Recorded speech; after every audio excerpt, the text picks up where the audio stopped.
आज असं काही होईल याची कल्पनाही नव्हती कोणालाच. आज सकाळची सुरुवात एकदम फ्रेश झाली होती, कारण आज खूप थंड वातावरण होतं आणि त्यात असा मस्त गरमागरम चहा. चहा घेतला, अंघोळ केली, छान तयार झाले. तयार म्हणजे थोडासा पावडर आणि आपली टिकली, एवढाच आपला मेकअप. नंतर लागली स्वयंपाकाला. मटकी घेतली होती करायला, पण मिस्टर अचानक म्हटले, मला जायचंय बाहेर, माझ्यासाठी डब्बा तयार करा. मग मटकी ठेवली वेटिंगला आणि त्यांच्यासाठी बेसन पोळी आणि चपाती करायला घेतली.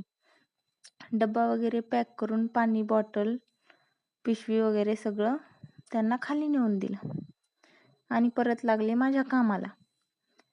आज मटकीचीच भाजी बनवायची होती. मटकीची भाजी बनवून घेतली आणि आज कैवल्यला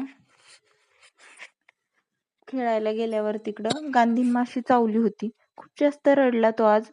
हात पण सुजला होता. आजीला बाबांना असा तो दाखवत होता. बाऊ झालाय, दुखतंय म्हणत होता. त्याला असं पाहून ना आम्हाला खूप वाईट वाटत होतं.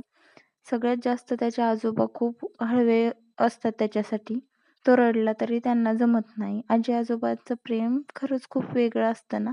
भेटू पुन्हा. बाय. आजच्यासाठी एवढंच. व्हिडिओ आवडल्यास लाईक, शेअर, सबस्क्राईब करायला विसरू नका.